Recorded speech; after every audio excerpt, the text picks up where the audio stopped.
10वीचा अभ्यास केलाय पण असं वाटत नाही की प्रिपरेशन झाले, तर तुम्हाला एक सिंपल सोल्युशन सांगतो.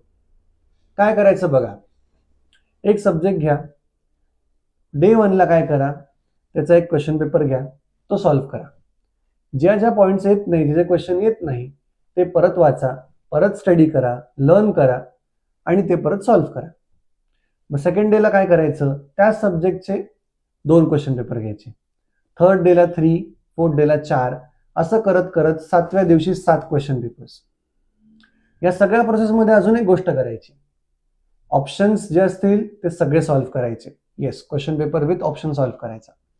आणि दुसरं म्हणजे जर क्वेश्चन रिपीट झाला, म्हणजे परवाच्या क्वेश्चन पेपर मधला क्वेश्चन आज पण आहे, तर तो त्या दिवशी सॉल्व्ह करायचा नाही.